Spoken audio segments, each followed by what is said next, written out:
Well, good afternoon, everybody. I'm Terry Gerton. I'm president of the National Academy of Public Administration, and I'm delighted to welcome you to this third event in a series of webinars that NAPA and the American Academy of Arts and Sciences are hosting on public governance and engagement. These conversations build on the Academy's Grand Challenges work and the recent AAA&S report, Our Common Purpose, Reinventing American Democracy for the 21st Century. The series theme of governance includes topics of civic engagement, civic learning, and civic culture. You can watch the first and second sessions on our website, and we'll provide the link in the chat. Each of these sessions is an hour and 15 minutes. We'll have a panel discussion with 4 participants from AAA&S and NAPA. And the panel discussion will be followed by a question and answer session with you, the audience. Today, our 4 panelists will discuss the overlapping goals of the 2 projects and explore the current state of the media environment, including how changes in the information environment impact citizen engagement. We'll address the prevalence of misinformation and disinformation and provide some examples of how social media can be used to serve community needs and strengthen civic culture. We're excited about your participation with us today, and we hope that you'll also attend the 4th and final session on June 29th, when we'll convene a conversation about trust in government at all levels. So before we get started, I do want to share with you how we'll manage today's Zoom conversation. We'll be centrally muting all the participants for the opening discussion, but we invite you to submit your questions using the Q&A function at any time. And once we open the Q&A portion, we'll be reviewing those questions and directing them to our panelists. If you have any technical issues, please use the chat to let us know, and we'll reach out to you directly to help you. So we're looking forward to your participation today. And now I'd like to introduce today's panelists. First, Sam Gill is the 3rd president and CEO of the Doris Duke Charitable Foundation, which is a New York headquartered national philanthropic organization that supports the performing arts, medical research, the environment, and child well-being. He also serves as president of several operating foundations that run under the Duke Foundation's umbrella, including Duke Farms Foundation and the Doris Duke Foundation for Islamic Art. Prior to joining DDCF in April of 21, Sam was a senior vice president and chief program officer at the John S. and James L. Knight Foundation. Next, we have Richard Young. Richard is the executive director of Civic Lex, which is a nationally recognized civic education organization working to bring more resident voices into the governance process at the local level. Prior to Civic Lex, Richard also served as the executive director of the North Limestone Community Development Corporation, one of Lexington's first place-based CDCs. He's a Marshall Memorial Fellow with the German Marshall Fund of the United States. Next, Valerie Lemmy is a NAPA Fellow, and she currently serves as the Director of Exploratory Research at the Kettering Foundation, which she joined in 2014 after a distinguished career in public service. She previously served as city manager for the cities of Petersburg, Virginia, and Dayton and Cincinnati, Ohio, as a commissioner on the Public Utility Commission of Ohio, and district director and acting chief of staff for Congressman Turner. Valerie has also served as an adjunct professor at Howard University and the University of Dayton, and as a fellow at the Center for Municipal Management at George Washington University.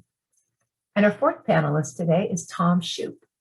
Tom is also a NAPA Fellow, and he is the Executive Vice President and Editor-in-Chief at Government Executive Media Group, where he oversees editorial operations at Government Executive, NextGov, Defense One, and Route 50. He started as an associate editor of Government Executive magazine in 1989, launched the company's flagship website, govexec.com, in 1996, and was named editor-in-chief in 2000. So thank you all for joining us today for this conversation. And now we're going to jump right in. So Sam, the first question is to you. I know that you were involved in both the Commission on the Practice of Democratic Citizenship and with the Knight Commission on Trust, Media, and Democracy. So in your work with both of those commissions and obviously the Our Common Purpose report, what lessons are you taking away about what's happening with our media and information environment today? Thanks a lot. for the question, and thanks Terry and NAPA for hosting this important conversation. I think on the one hand, it's important to distinguish, but I was a staff member for the Knight Commission on Trust, Media, and Democracy in my role at the Knight Foundation, and that commission was really, as evidenced by its title, really centrally focused on the question of media. And I was a commissioner for the American Academy Commission that produced the Our Common Purpose report, where media was a subsidiary question in this broader question of citizenship. But the reality is none of that's really that important. I mean, because there's one real thing that has changed, that has impacted the role of our information system and our democracy over the past 30 years, and that's the internet. And I think the question about the internet is, what is it accelerated and what is it obliterated? So I think what it has accelerated is, on the negative side, it has really accelerated fragmentation of sources of information. That was beginning with cable news, but has become pronounced at orders of magnitude larger on the internet. And it's also sort of accelerated the demise of the gatekeeper, of the editorial standard that can tell a citizen or a community or an elected official or an agency, this is the truth. These are verified facts. It's accelerated some good as well, right? It's accelerated the inclusion of voices that were left out of 3 major national networks and 1 regional newspaper and maybe 1 regional radio station. Voices that are really vital to living in a pluralistic democracy. So it's a little bit of what the internet's accelerated. I think then the question is sort of what is the internet obliterated? And I think that's the question that we're all facing now, is have some of these accelerations turned into obliterations? Has the decline in the business around the authority behind truth, the arbiter of truth that is the editor of a newspaper or the editor of a television station, has that decline just become demise? Are we now living in a world where the truth is whatever anyone is able to put up on the internet and aggregate an audience around? And I don't think this question of acceleration versus obliteration is a question with an easy answer. I mean, in some ways, it's sort of the question we're trying to answer today about where our information environment is, because however we answer that question is ultimately going to help us figure out what kind of information environment we'll need to have a strong democracy. So as we think about that fragmentation and acceleration, in a lot of ways, that's sort of a democratic principle at work, right? People can find their place in that market, but at the same time, the point you raise about fact-based information is a really important one. Is what is core to American democracy about this fragmentation or gatekeeper model? How do they align with our democratic principles? Yeah, I mean, I think there's sort of a couple anxieties that the internet has really exacerbated. Although, again, I think they were cropping up in cable TV and other kinds of in talk radio before. One is sort of the Daniel Patrick Moynihan, everyone's entitled to their own opinions, but not their own facts, which is, are we clear on what are facts versus opinions? And I think when forces of fragmentation in media make that line blurry, that's one kind of anxiety that we can have in a democracy. I think you're right. I mean, the definition of a robust pluralistic democracy is having lots of different opinions that are anchored in that are ultimately anchored in or in some correspondence with a set of facts, and opinions that lead us to solutions that can't be substantiated by facts are, fine opinions to have, but poor guides to the decisions that we make as a collective, whether that collective is at the local level or at the federal level. I think the other kind of anxiety that we might have, in addition to blurring the line, is how much are we traversing across these different islands in a more fragmented environment? And I think, for example, one of the things that we saw on January 6th was, a really large contingent of Americans that were living in a single reality that was in no way tethered to facts, and incredibly amplified by the very tools that make other powerful social movements possible, by the very tools that make it easier for us to build friendships and community across the internet. And I think the fear there is not only that amplification effect, that flywheel that allowed that community to happen, but the fact that, many of the people who were storming the Capitol were living only in that reality and not living in any other kind of reality and encountering any other kind of opinion. That's a really great point about not only living on an island, but bridging between islands of information. Richard, I want to go to you next.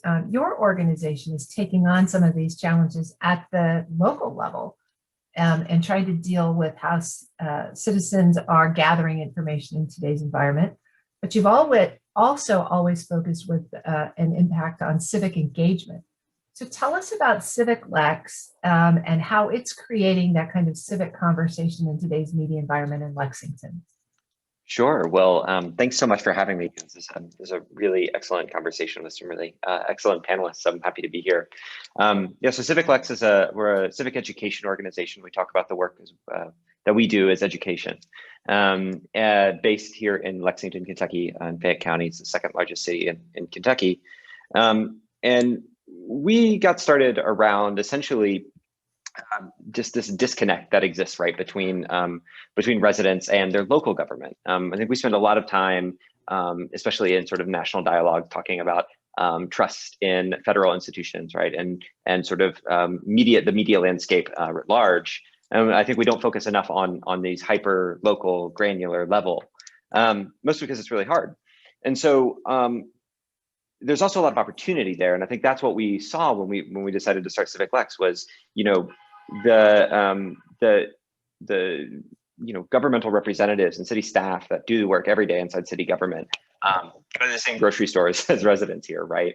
And so there are already, based on where we are, there's this very easy sort of common framework that we can all work off of. And so we do civic education in a number of ways. Part of that is steeped in media tradition, right? So we help residents understand what's happening each week in City Hall. We help them understand these sort of very big and broad processes like budgeting and comprehensive planning. And a lot of that takes place in digital space, right? A huge amount of that takes place in a digital space. But for us, a lot of that actually takes place in person. With in-person workshops and ways for people to connect directly and to build relationships, especially across some of those ideologies, talking about the transference across ideologies, especially in that realm specifically.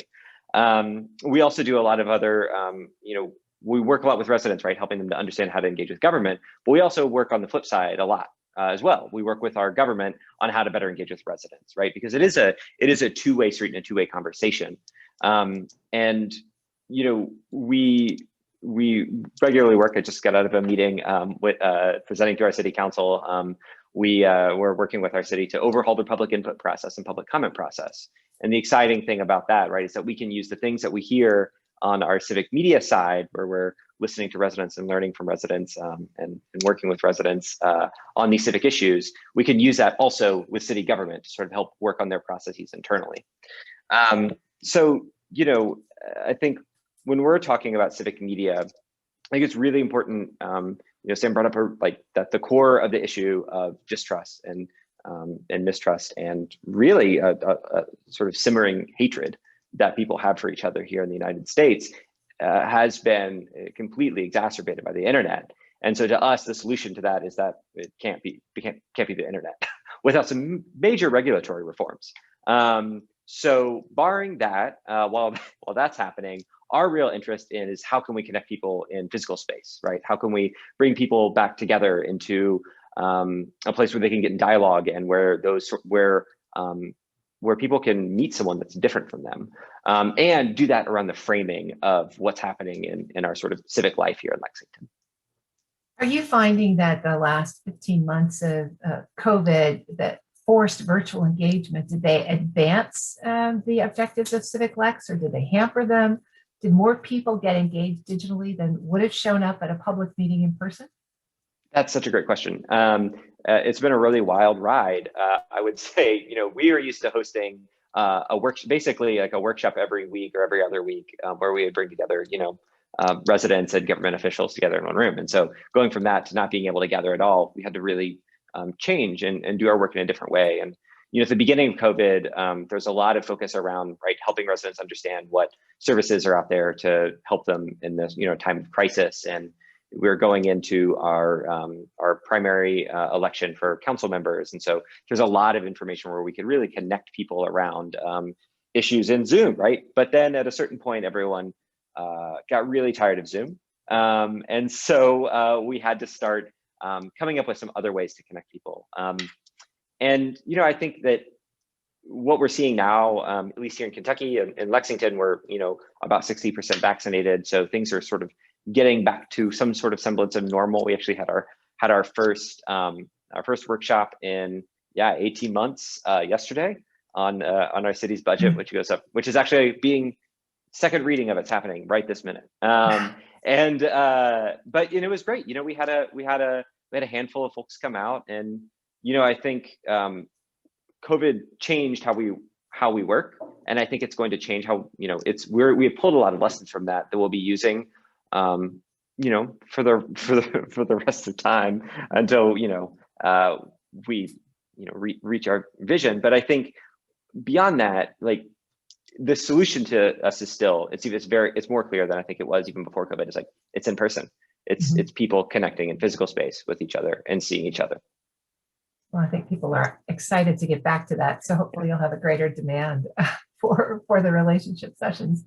Tom, I want to go to you next and pull a couple of thoughts from both Sam and Richard. Sam talked about these information islands and distrust of people who don't live on your island. And Richard talked about the importance of citizens engaging with their local government. There's been some talk that as this environment matures, that the people that citizens are going to trust most are their local governments as that authority of truth, right? They're going to go to their local governments for truth because that's a lot closer to them. As you think about your whole career in media, what are some of the challenges that you see or changes that you've seen take place on how people receive and engage with the news? I would say I've seen a lot of changes, partly due to the fact that, well, I've had a relatively long career, and partly the fact that in the last 2 decades, the changes have been so dramatic and so accelerated that it's just revolutionized things. By the way, as Sam used the phrase arbiter of truth, and I really want to add that to my business card as my job. I miss being the arbiter of truth. But in the old days, they used to say, don't pick a fight with someone who buys ink by the barrel. And now anyone can buy billions of pixels for next to nothing. And that great leveling effect has had some positive impacts. But at the same time, it's really, the negatives are really huge. There used to be a guy who, years ago, who I would walk by at Farragut Square in Washington, who handed out a photocopied newsletter he'd created himself, full of absolutely crazy ideas. And then he had as much impact as he could hand out during rush hour, and for people who didn't immediately throw it away. Now he could have a website and actually get mentioned on Facebook and become famous. So it's pretty dramatic. And Sam pointed out, we're in a situation where facts are difficult for people to differentiate from opinions. And that's not only true, but facts are hard to differentiate for many people from utter falsehoods and preposterous notions. Anytime I see anyone use the phrase, do your research, I cringe, because unless you really know what you're doing, your research is going to lead you to some really wacky things. And we're at a point in the civil discourse where where it's become because of these impacts largely, it's become very, very tribal. And politics is much more like sports than it used to be, where there's just a winner and a loser, and you want your side to win and the other side to lose, and that's it. And politicians end up in many cases giving credence to some of these wacky views because their constituents believe in them. All of that said, it is, to my mind, mostly playing out on the national level. The closer you get to localities, the more trust there is. And indeed, the more accurate to me social media tends to be. Like, my local neighborhood Facebook group doesn't distribute preposterous falsehoods about my neighbors. When there was a bear wandering through the neighborhood, there were quite accurate reports about where that bear was and whose yard it had gone through. You could trace the path of it. So there are those kind of positive aspects playing out at the local level. At the national level, we're in a situation where we're now lacking in even the most basic shared values, such as democracy itself. Wow. All right. So that's a pretty dismal perspective, but there was hope there in terms of more accuracy and trust at the community level. And so, Valerie, I want to pull on the hopeful thread to get to the question to you. The Kettering Journal for 2020, that was called Connections, the Work of Democratic Citizenship, has articles about the role of public spaces in encouraging community togetherness and on the pandemic's impact on civic engagement. So can you tell us a little bit from Kettering's perspective, how what you're looking at in terms of media information, the impact of high-speed internet, social bloggers, sort of the things that Tom talked about, Richard talked about, Sam talked about, they all kind of come together in some of the work that Kettering is doing. Sure, I'd be glad to, Terry, and thank you for the opportunity to share the experience in the work of the foundation. And I am pleased to say that the Kettering Foundation is a research organization that studies how to make democracy work as it should. And so the comments of my colleagues are really important as they remind me of a lot of the work we do and a lot of the insights we've developed over the 40 years that we've been doing this particular kind of democratic work at the foundation. But I first want to respond to a couple of the comments that were made from the perspective of our research. And one is about the mutual mistrust. There is not just mistrust of the public, of institutions of governance, but also the institutions of governance don't trust citizens to do the work they need to do to make democracy work. So you've got sort of both sides, as Richard, you talked about, not trusting one another, not have confidence in one another, sort of looking askance when they come together to work on problems. We also find that there is less polarization on local issues than there are on national issues. And that one way of addressing the distinction that people make between fact and opinion is to talk about it in the context of shared community problems. We have discovered that the question is whose truth?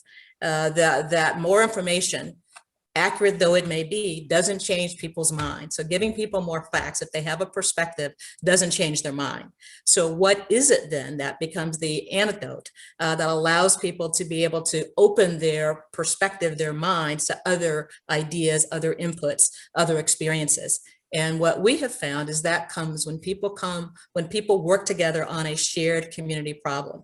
We usually talk about it in the context of deliberative community forums, community conversations where people have a shared problem. It could be a variety of different things that happen in a community. It could be police community relations. It could be land use challenges or issues, a variety of things. But neighbors come together because they share the common impact and concern of the wicked problem on their daily lives, on their livelihood, and the safety and security of their family. And so that problem that brings them together allows an opportunity for them to talk about why and how that problem affects them. And so I think about it at times. There are some communities that just will not approve a tax increase for schools. Yet when those communities come together in deliberative environments, deliberative forums, conversations, and I'm able to say that as a single parent, absent the school bus, my ability to get my child to school on time is limited. I don't have a car. I've got to be at work at a certain time. I don't have the flexibility to be 5 or 10 minutes late. I could lose my job.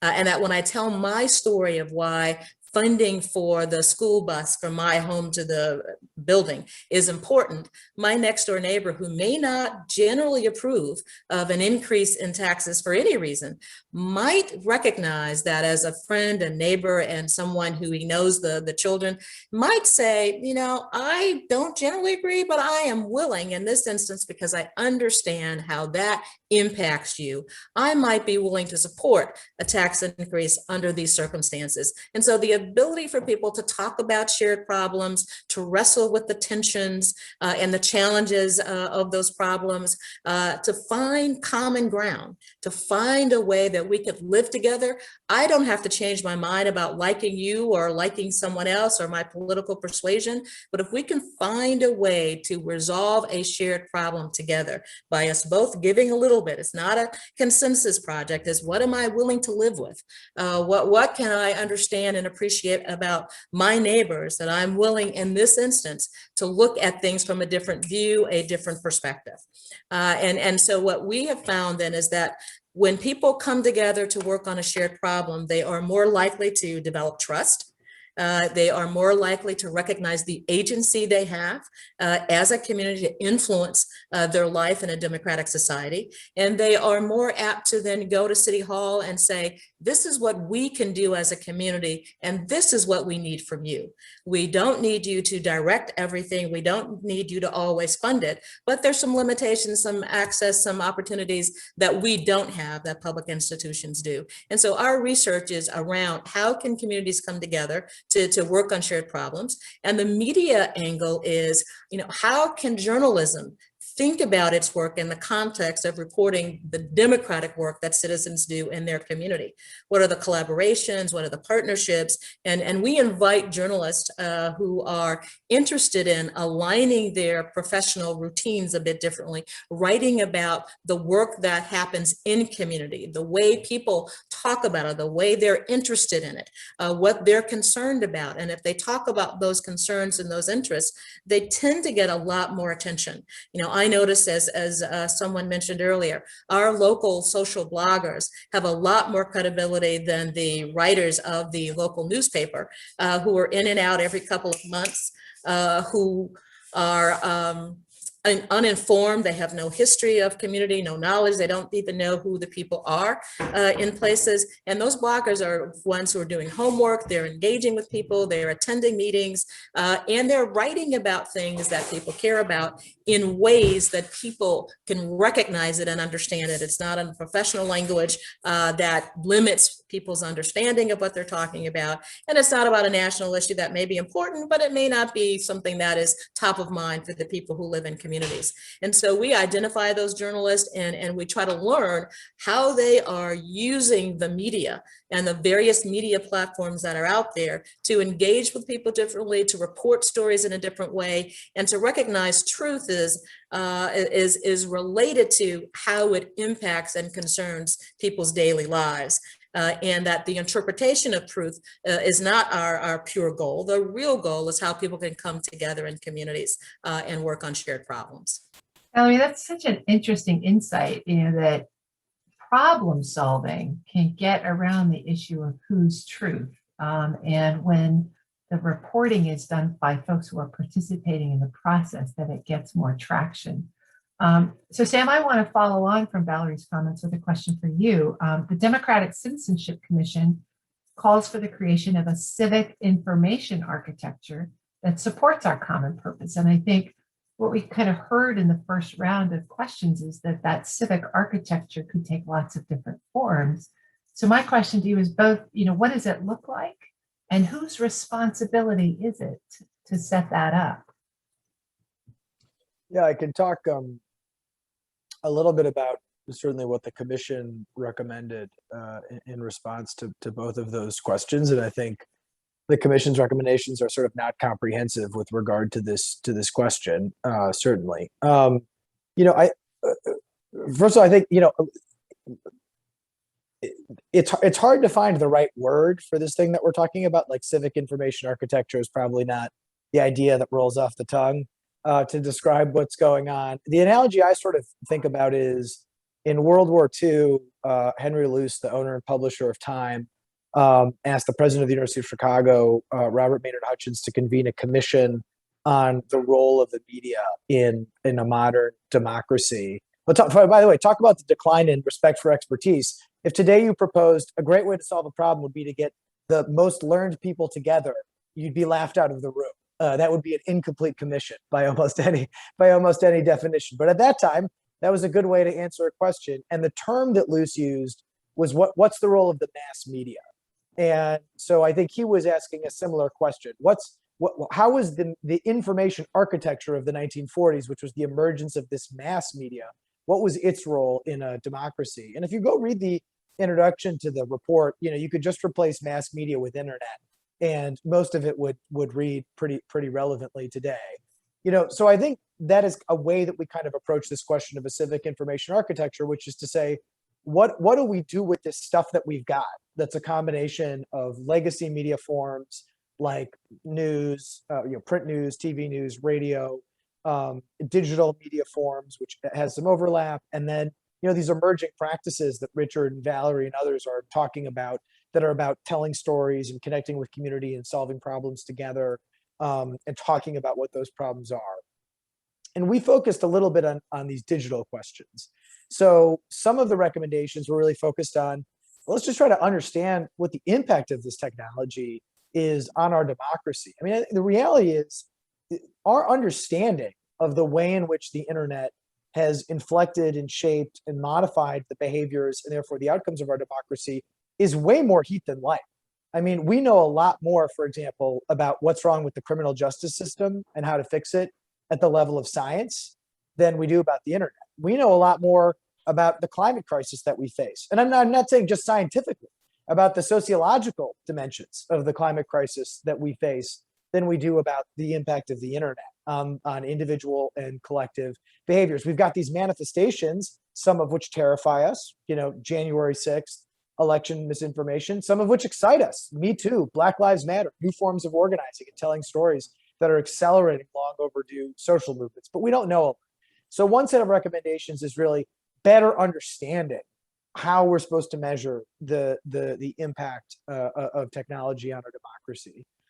A second set of recommendations are, how to make sure public goods that used to be privately paid for are still paid for. So the news is a good example of that. The news industry that really thrived from the Luce Commission, the 40s and 50s, and I'm thinking here of the major newspaper model and the network model to the end of the 20th century, was a privately owned model. So it was able to join a profitable business with an editorial model that was really supported democracy, which is that there was some standard, there was some method to turn information into fact, into truth, into a story about community or an issue that was verified. And more important than being verified, could hold power accountable.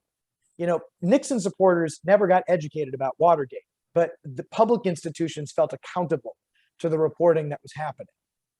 So the second set of recommendations are about other ways to create a business model around how information can serve our democracy. So for example, what's recommended in our common purpose report is like a Pigovian tax, where you tax social media platforms. Some of that would be to fund, experiments like the ones Richard is leading in Lexington, but some of which could fund just legacy media. That's a struggling business, but it's still really essential to customers. And then the last set of recommendations are really around imagining whether there should be purpose-built spaces online that are oriented toward fulfilling those public goods. Because I think one of the dilemmas that we really are facing is the founders who are still running many of these companies that are providing digital communication information platforms, they talk a lot about how these are the greatest platforms in human history for getting access to information, and building authentic community connection. But it's questionable whether that's really what drives the business and really what's orienting the community. It's at least up for dispute. And so the kind of third set of recommendations is, let's build some spaces that really are oriented toward the public good. And again, that's not a new question. You know, the origins of the public media system was a recognition that this technology that is TV is a phenomenal technology. But if we don't have some purpose-built space that's about the public good, we might not capture all of the good that can come out of that for-profit model. We've sort of reduced that to the Norman Minnow, a vast wasteland. But I don't think it should just be reduced to that. And actually, that was another privately funded commission. It was a Carnegie Commission on the educational role of media. And I believe the report sold out its first week, 50,000 copies, another feat that would be hard to achieve today. But I think it's returning to that question in a digital context was sort of the third area of recommendations that came out in the report. Well, those are really fascinating. I want to follow up on that purpose-driven communities piece with a question to you, Richard, because this idea that there can be social media platforms specifically designed to serve the public good seems like the space that Civic Lex is occupying. So how are you using your digital platform to build that local network and share information in a way that serves the community? Sure. So, there are a couple pieces about that. And I think some of it has to do with actually the specific tools that we use, but then some of it also has to do with our process. So, one thing that is, we work in very close proximity with city government, but we also work in very close proximity with our legacy media. So we have a lot of partnerships with our McClatchy-owned newspaper, the Lexington Herald Leader, here in Lexington, and do a lot of work with them. And are actually working with them right now on a project to sort of bring new voices into their editorial process. And I think I bring that up because the media, social media and civic media or whatever, that's not enough, right? Like putting this information out there, creating a system that can attract people and bring people to them is not enough. We have to work inside our institutions as well. And I think Sam illustrated that point really well, right? It has to be sort of an all of the above strategy. When you were talking about the, some sort of entity that can provide funding for some of these organizations that are collapsing, because we need the Herald Leader, right? We can provide a lot of information about what's happening in City Hall on a particular week. But at the end of the day, we are not a journalism organization. We need journalists as well inside Lexington that are chasing down stories after the fact, right? And doing some of these deeper dives into some of the things that are happening in our community in a narrative way. So I think that, part of it is the process. So we have to create, I think the infrastructure that we're talking about has to involve something that can touch a lot of different pieces of the civic fabric at once. And I think we're thinking about each element of the civic fabric of our communities in isolation. And I think that's a real issue with how we're thinking about this. In terms of our media, we don't really see ourselves, we see ourselves as a network to connect people to ways that they can get engaged, and ourselves as a network to how they can connect with each other, right? So everything that we do, no matter what we're doing, we all we write do a big write-up every week of what's happening in City Hall. And in that, right, are all of the steps in which you can get involved in that legislative process, from showing up, for public comment or emailing your council members, to joining the border commission that controls that individual issue that's coming before council or some sort of committee. So providing in very clear, very succinct ways, ways that people can get involved in issues instead of just talking about issues, right? Like one of my favorite things that someone's ever told me about sort of the state of particular journalism in Lexington is like, I always feel like that whenever I read a story in the Herald Leader, it's something that's happening to me, right? Like it's never something that I can be involved in. It's just like something that's happening, and I'm kind of this unwilling, unconscious participant. And so that's because, right, like everything's written about what has happened. This is what happened in this council meeting. Well, the council meeting's already over. And so your opportunity to get engaged with that issue has ended. And so we see our role as ostensibly as a social network to direct people to these opportunities for engagement, but then also to direct people these opportunities to connect with each other, right? And that is why we focus so heavily on bringing people together in physical space, connecting people with other organizations that bring people together in physical space, and really building relationships between residents and the people that represent them in government. Because at the end of the day, the thing that's most important, and I feel like Valerie brought this up really well, is that people literally living in the community, sharing that same framework, are going to be more likely to trust each other. And that trust, when people start trusting their representatives in city government, it takes a long time. I'm a little bit less optimistic about the local landscape being a place for trust. It's definitely better than the national level, but it's still a lot of mistrust. But those opportunities to connect then can start to gravitate upwards, right? They can start to gravitate towards like, oh, well, if I can trust my council member, if they can respond to me, if I can have a good relationship with them, I feel like my input is being valued, then people might look at their state representatives a little bit different, right? Differently. And then potentially from there, maybe look at our state government and our governor a little bit differently. And then, that can, hopefully increase from there. But we're never going to solve it if people can't connect in physical space. It's just never, that is never going, people are not going to build authentic human relationships with their neighbors in a digital way. So for us, that social media component has to be like in-person social media, right? Social media before the internet. Well, I love that what you and Valerie are both talking about is in-person relationships that are so key to trust. And I'm thinking about how much more work that requires than just pressing a button, right, and sending a message or posting your story, that we've all got to get engaged in the work of building our communities. I want to pull that question to you, Tom, though, because this idea of trust means that we have to rely on that the fact that we're getting trustworthy information through all of these different channels. And so when you think about the media, including social media, what is the responsibility of the media organizations to battle misinformation and disinformation? And how does that actually work in practice? Yeah, it's tricky. And even in traditional media, I would like to believe that traditional media did a great job of differentiating between accurate information and disinformation and providing a fully accurate picture of what was going on that would help people in their civic lives.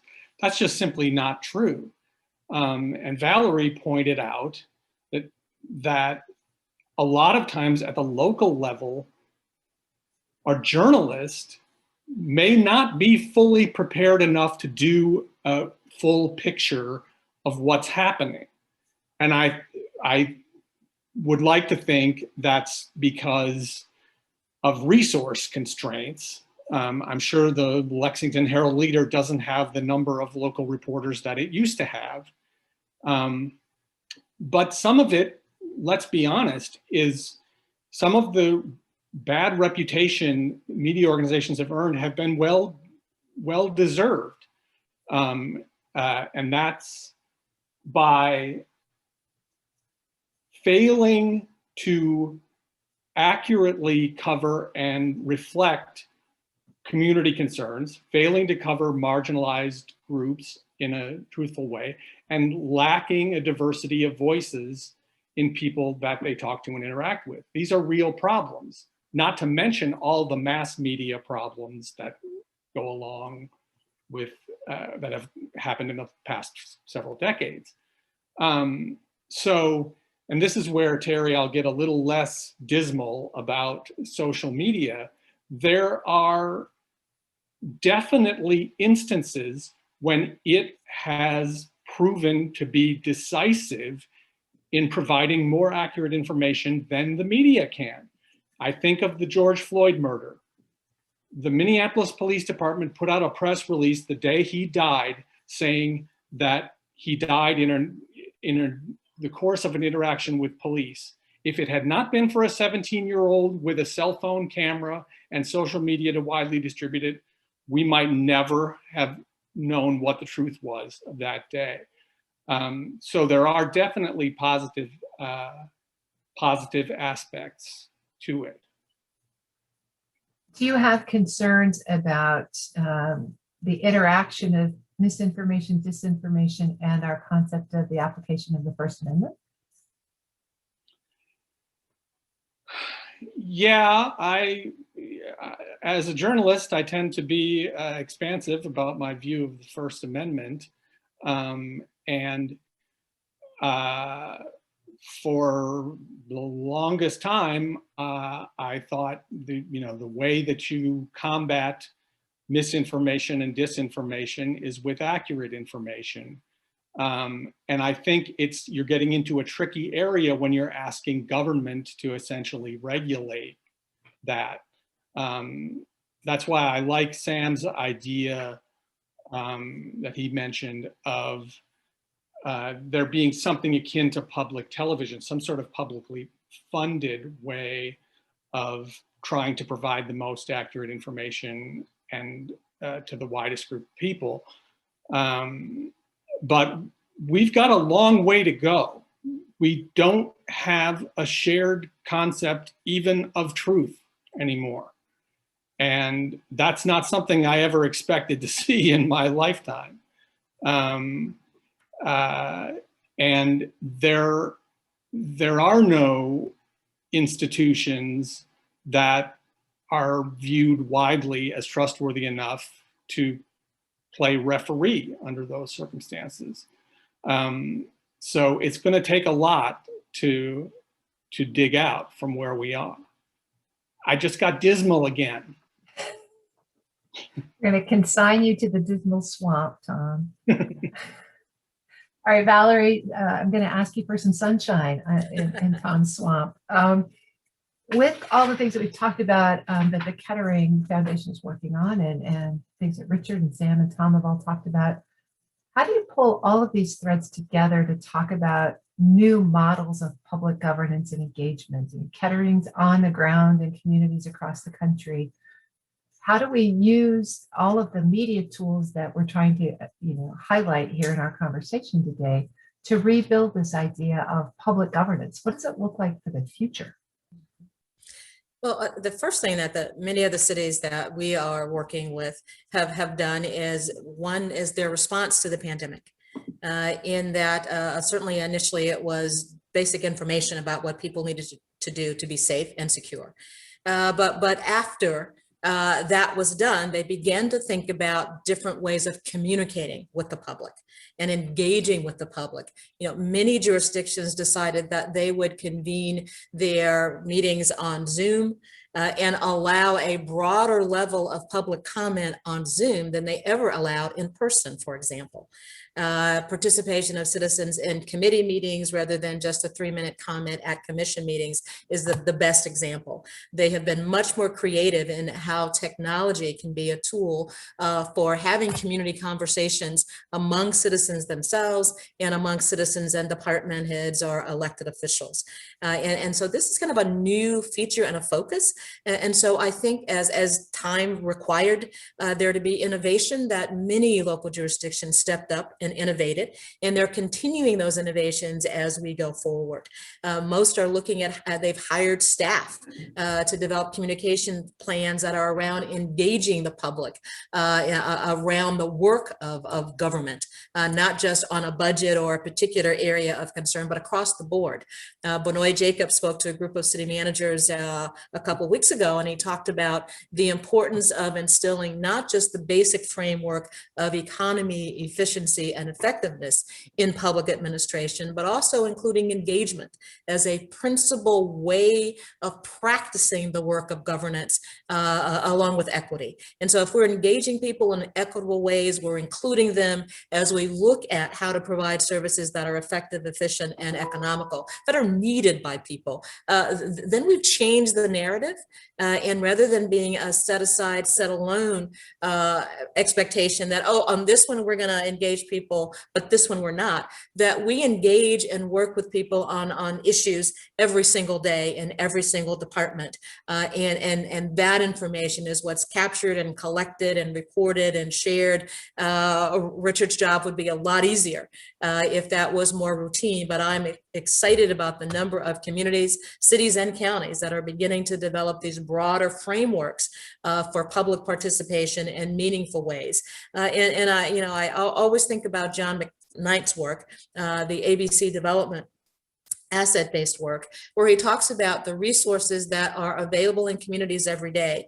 We are talking about engaging people as though they don't talk to each other.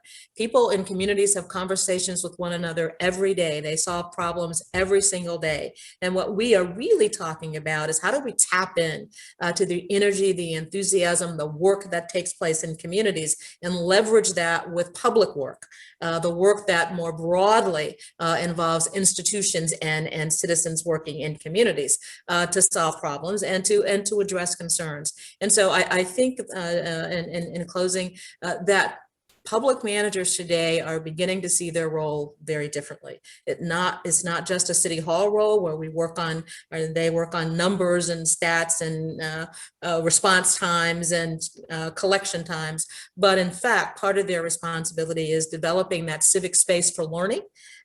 Citizens have been told for generations now that the professionals in the city hall will fix the problem. Elected officials run on the platform that vote for me, I will fix your problem. And so if the institution says we're going to fix the problem, then that's where people look for the solution to come. I think what we are learning both in institutions and in communities, that the institutions can't fix all the problems, number one, and probably never could. And number two, citizens have resources and experiences to offer towards addressing issues in communities. And there ought to be a sort of co-production, a collaboration, complementary work that's done in community and in City Hall. And I see more and more managers are beginning to recognize this and understand to foster that trust, that mutual level of engagement is what's required. People have to talk to one another. And for us at the foundation, it's to do it in democratic ways. It's very easy for a group of citizens to come together as an interest group and push City Hall. But that is an interest that may or may not reflect the larger community concerns.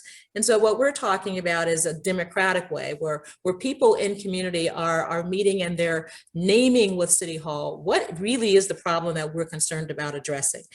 Is it drug dealing on the corner, or is it something more substantive about opportunities for young people to have a good education and to find jobs that pay a living wage, and beginning to talk about what the real problems are that communities face every day and framing those in the context of action. What is it that can be done from a public policy perspective? What can be done from a community perspective? And what do other institutional anchors in the community need to do in order to begin to effectively address these kinds of issues and challenges? And so it really starts with a collective understanding of how do we leverage all of the resources in a place, institutional and community, to begin to make a difference in the world, and to do that in democratic ways. So it's not just a City Hall thinking through and then sending out something that says, what is your opinion on this? Put a check mark on it, 1, 2, or 3. But it really is a collective process of trying to gather information and understand the dynamics of what's happening. Thank you for that, Valerie. And we're starting to get some questions into the queue, and I'm going to pick one of them that leverages what you were just talking about. But Richard, I'm going to direct it to you, which is this idea of changing the work that local government officials have to do to support engagement and constituent participation. How do we train those local government, those public administrators, those local government officials to do public engagement differently, to build this kind of community relationship?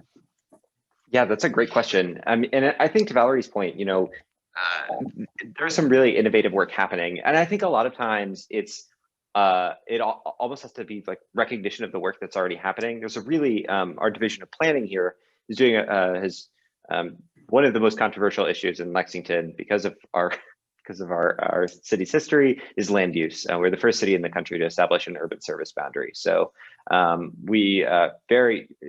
use is the most important thing in our city.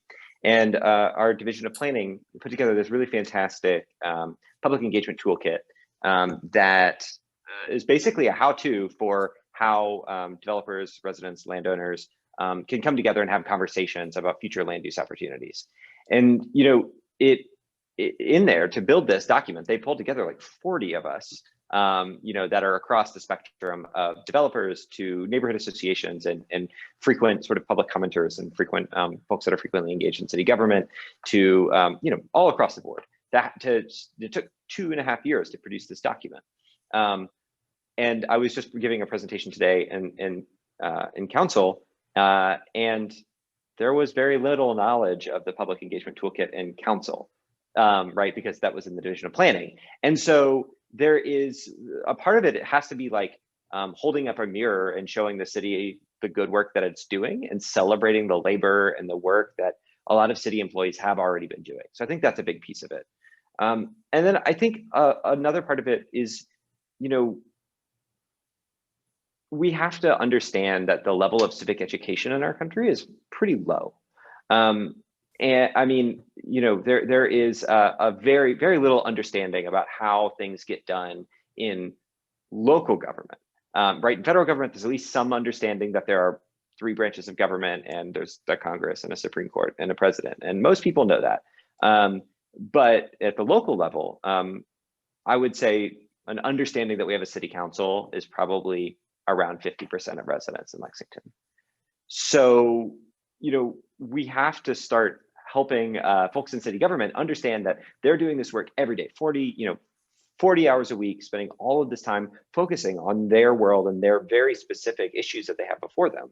But the sort of level of understanding that folks out in the community have about what issues are impacting our city, how those issues get resolved, whose responsibility that is pretty low.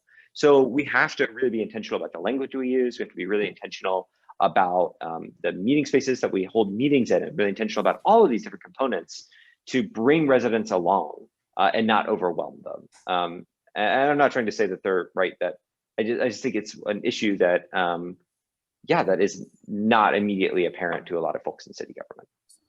And of course, Terry, I have to respond as a former city manager and say that ultimately, I think Richard and I would be in accord that professionals have to realign their professional routines with the way citizens and communities work. Richard talked about the language that they use. The professional language is not understood in communities. And so they have to find a way to organize the work of the organization around the way citizens and communities work. And it is not unusual. I mean, this is what city officials, public administrators do all day. That is how they are trained. And so the training, to me, we are doing an experiment now with 13 academic institutions where professors are incorporating civic engagement, democratic engagement practices into their curricula so that they begin to train young people to think that it's not just about the internal management of the work of the government, but it is really, in fact, about the democratic participation of people who live in the community. And so that's one way. The alignment piece means that they have to go back and change systems, strategies, and structures, as they have to do for any major change. Any, if they want to be high performing, if they want to enhance the performance of the organization, they have to do that. The challenge they face, though, is that they have to do that in a visible way. So you're asking the person who has worked to achieve the leadership role they play in an organization to suddenly step outside, be public, and practice skill sets that they've never used before in front of the media, in front of their elected officials, in front of community. And that's a hard ask of people. So what we try to do at the foundation, and we hope that others of you will become partners with us, is create the spaces for them to practice those changes that we talked about with one another, so that by the time they take them back to their community, they know what they're doing and they can be proud and pleased. They know that there are other fellow travelers who are doing the same thing, and then that there's recognition for their work. If I engage the public and invite them to a meeting and my elected official says, now you've organized people to run against me for office, how long do you think I'm going to be a sitting city manager? And so we really do have to work through not only the profession of public administration, but the associations like the National League of Cities and the U.S. Conference of Mayors. They too have to value public participation that's democratic in the work that is to happen in City Hall. So it's not just the departments and the city administration, but it really does have to include elected officials. Can I weigh in on this, Terry? Absolutely. I mean, I think, one is just listening to Valerie and Richard, it strikes me, think about the forum that we're in. We're the National Academy of Public Administration is a professional association. And this is a conversation about media, but what it's really about is a crisis in all of the professions. And when did the professions emerge? The professions emerged after the Second Industrial Revolution. The Second Industrial Revolution did two miraculous things. It made medicine a lot cheaper and it made food a lot cheaper. But it also caused a lot of problems. Some of those problems were the direct result of medicine and food getting cheaper. What the hell is in this stuff? That was one problem. But the other problem were all these indirect problems that were caused by the emergence of the managerial capitalist organization. And so in response, we had to extend the same bureaucratic and scientific rationality that was driving the major national corporation into government through the emergence of the administrative state, which you guys helped to steward and to shepherd, and then into all of these other public institutions, journalism being one, the academy being another, public health administration, which we then disinvested in after building it, as we've learned in the last year. It shouldn't be a surprise to us that the internet is causing a huge crisis for the professions in two ways. One, which we're talking a lot about, is that the form of mediation, right? The word media has just changed. And I'm really inspired by what Valerie and Richard are saying, which is that professionals have the right to use those tools as well. Professionals have the right to be viral. Professionals have the right to aggregate community. Professionals have the right to create excitement around ideas. Doing that, as Valerie and Richard are saying, may require a new set of skills than we're used to. But there's a lot of good models for how to put those skills to work in aggregating audiences and getting ideas out and building excitement around something. And I mean, Tom sort of mentioned it earlier in the context of Minneapolis. It's time to give up the stentorian press release. That's just not the thing that's going to work, at least alone. But I think the other reason that we shouldn't be surprised that the professions are undergoing a crisis is that the internet isn't just a form of mediation. It's the sort of acceleration and expression of the ways in which all kinds of other transactions are changing in our lives. Our economy isn't working for a lot of people in a globalized economic environment. A lot of our public institutions are just struggling to solve the problems of an interconnected, more fast-paced, more knowledge, more service-oriented society. And so it shouldn't be surprising that the professions are undergoing a crisis. I think sort of to do with the reverse Tom Shoup and to kind of pull hope from the dismal reality is, when the professions emerged, we were struggling with poverty, urban poverty. We were struggling with major epidemics. We were struggling with issues like child labor, issues that we would consider barbaric today to be dealing with. And the professions emerged amidst those problems and helped us to solve them, not by turning back the Second Industrial Revolution and everything that it provided, but by accelerating it and accommodating it and managing it. And so I do think that if the professions can kind of learn the lessons that Richard and Valerie are exhorting them to learn, they're going to be a part of what makes all the best of the internet and what it represents work for society, while mitigating the harm that rightly makes us anxious and in some cases terrified. That's a really great insight, Sam. And so I'm going to pull that to Tom. I'm going to give you another chance to shine some sunshine, Tom, because there are a couple of questions I think that are right in your wheelhouse, which is, what would a news media that's designed to serve the community needs and strengthen civic culture that we've talked about here, what would that look like? And especially, what would it look like when you think about local journalism? Well, it would look a lot bigger than it is today. To Sam's point, a press release is a lousy way to distribute information. It's unfortunately more effective in some ways than it used to be because those of us in the news media are so strapped for resources that the temptation to just take somebody's spin and run with it and move on to the next thing is very high. So I think that especially at the local level, an investment in doing good reporting on what's happening and solutions-oriented journalism would be very helpful. And that could be a combination of for-profit news organizations, nonprofit funded news organizations. There are many of these already, and more in the state and local space who are getting funded and doing good work. And then possibly some form of government investment, although I think government's role should really be squarely focused on civics education. I think we're just paying the price for going back years. People have said, have lamented the decline in civics education, and I think we're seeing the effects of that accelerated by the internet. And the one thing I would say to try to lift myself out of the dismal role is, aside from just the media itself, practitioners in government, I think sometimes, and the people who try to, at private companies who are trying to help them out, let's say, become enamored of whiz-bang new technology or how do we use social media. Don't overlook the simple stuff. My representative on the Fairfax County Board of Supervisors has a weekly e-newsletter, which is fantastic. It's just week after week. It contains very useful information and opportunities to participate in various different ways, especially during COVID. It was incredibly useful. So this doesn't have to be complicated.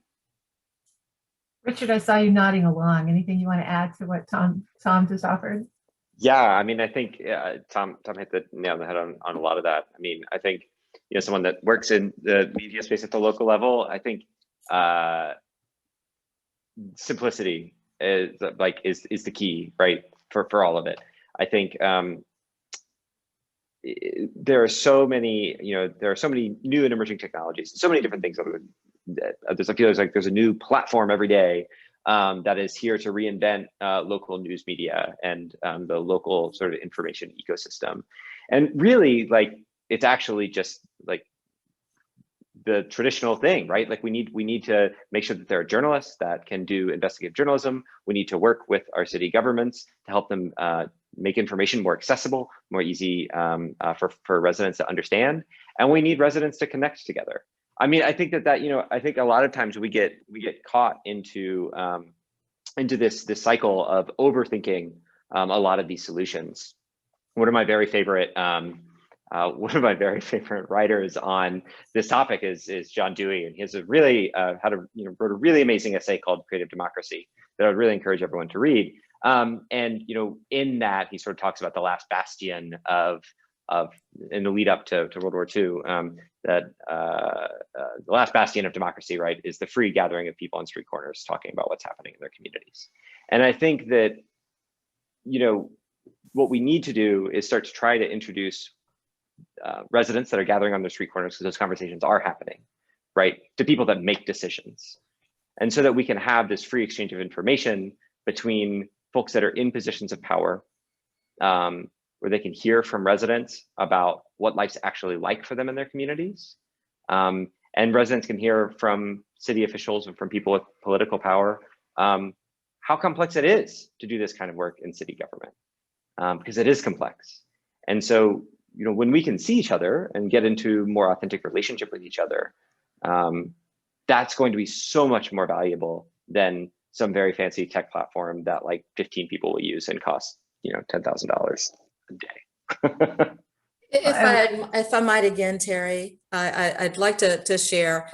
We talked about what changes might professionals need to make. And I think one more is the recognition of the problem behind the problem. What we really are talking about when it's all said and done is power. And what we're really asking professionals to do, elected officials to do, is to share power with citizens in ways that they've not had to do before. And that is a different notion, and a notion that really has got to be fundamentally reviewed and explored within the profession on how to do that. Well, I came along at a time when information was power, and the information was in the hands of a very few. And you kept that information and you used that to the advantage of the organization. Well, now information is everywhere, some accurate, some not, but it's information. And we're talking about a totally different role of how do we find information that is useful to all of us to do the work that is done in communities and in City Hall. And that different role, that new role, we've already talked about how a camera has revolutionized public administration. Had it not been for that camera video and the hundreds of others that we've seen over the past couple of years, we probably wouldn't be having discussions about DEI, diversity, equity, and inclusion. We certainly wouldn't be talking about police budgeting and police community relationships in the same way that we are. And so what we're really talking about with police as well is a different power dynamic, and how we reconcile and work through that really, I think, is going to be the challenge for all of us going forward. So Valerie, I think you've just connected the democratization of information access, right, to the democratization of power. So Sam, I'm going to ask you the next question because I think it flows from that. And then, so what are some of the most exciting and promising innovations you've seen, either in traditional news media, social media, or otherwise, that you think have the potential to really improve how our democracy works, as Valerie was just talking about? Sure. I think, you know, to me, the sort of key to the challenge that Valerie issued is that you've got to, what we have to figure out is where is the critique of the profession accurate? And I think the critique of sort of the profession, the Enlightenment institution, is coming from the right and the left. I think, you know, from the right, it tends to be an argument about the politicization of information. From the left, it's a critique about who is at the table and what is being presented as authoritative, as not only representing a single kind of white male point of view, but being instrumentalized to reinforce that and codify that point of view. So I think the question is figuring out what part of that critique do you integrate, and then where do you draw the line and say, and yet it was a civilizational achievement to be able to say that revealed truth is different than knowledge. And knowledge really requires method. And there's still a method condensed in these professions that's really important, and that authoritative needs to mean something important. So that's how I answer the question, is what are the innovations that are helping us to figure out where that balance should be? And I think there's a lot of so I mean, I think that in the journalism space, I think that there are a lot of examples, Tom mentioned this earlier, of not-for-profit newsrooms that are, you know, operating at the highest editorial standard. It's a lot of sort of expatriates from legacy media that are really excited about integrating practices like what Civic does into their newsroom, much more community-facing in their model, sometimes of reporting, or they're doing the reporting and they're doing the events. They're not having religion about this, and then trying to marry it with a new economics that isn't totally dependent on the same sources that drove legacy media. So I think you see a lot of examples, you know, like that. There are a really exciting emerging kind of journalism experiments that are like Civic. You know, City Bureau in Chicago is one that a lot of people point to, where it's actual citizens who are attending public administration meetings, taking notes. They've been trained, and then those notes are curated by an editor and fed into stories. And for the legacy media, it's a way to solve some of the cost problems that Tom pointed to. For citizens, as Valerie pointed out, you know, they're sharing in the power. They're there, they're listening, they're present, they're making their voice heard. They have efficacy in a new kind of way. And then again, we can point to all kinds of anti-democratic and anti-social uses of social media. We can point to all kinds of pro-social uses as well. I mean, again, I think Tom, pointed out the sort of inescapable fact that the sort of most important dimension of the social crisis that has been the racial reckoning of the last year was started by a non-reporter holding their phone up and saying to the world, this is a true thing that's happening. And we're either going to reckon with it or we're not. And what that is an incredibly powerful use of technology that has moved our country forward. And I hope we'll continue to do so. I mean, I think another example that I think is really exciting is, and it kind of goes to the keep it simple, is, someone who is often held up, I think rightly, as being sort of a progenitor of the kind of future of public administration and digital era is Alexandria Ocasio-Cortez. And I think, she's got a couple advantages. One is she's like younger than most of us, so she's more familiar with some of this technology and was using it in her own life, probably in more fluent ways than some of us were. But if you actually see the ways that she uses social media, it's exactly what Richard's talking about. It's not moving kind of to the next place that people will go. It's going to the places where people are in ways that are authentic. And she's usually doing two very specific things on social media. One is demystifying public administration for people. She's doing exactly what Richard and Valerie are talking about. She's bringing the halls of Congress to that street corner and just saying, here's what's going on in Congress, so that the street corner can feel a part of what's going on in Congress in incredibly authentic ways. And the second thing she's doing is she's including the street corner in the conversation. When she's going on Twitch, which is a game playing and watching platform to talk about the Green New Deal, she's not doing it as a gimmick. She's telling people on Twitch things they want to know about the direction of public policy, and more importantly, listening to them about what they think about those issues. She's just going to the place where they already are. So I think if you look at sort of every dimension of the pathology, you're going to find some seed of the solution inside of that. Well, clearly we could keep going on with this because I have a whole bunch more questions. There are more in the queue, but we are at time. So I want to thank all of you for the last hour and a half. It's been a phenomenal conversation, but importantly, I think you've all shared facets of a solution here about how to build trust in our communities, how to use the media tools that are out there to share, Sam, as you just said, in authentic ways that bring government to the people and people to the government, as Richard's doing there in Lexington, and to use the tools that we bemoan in so many cases to be part of the solution. So I want to thank you all for your perspective today. Thanks for joining us. Thanks to our audience who stuck with us. And we look forward to carrying on this conversation with part 4 on June 29th. So thank you, everybody. Great time today. Thank you. Thank you. It was a pleasure. Thanks. Thank y'all. Bye.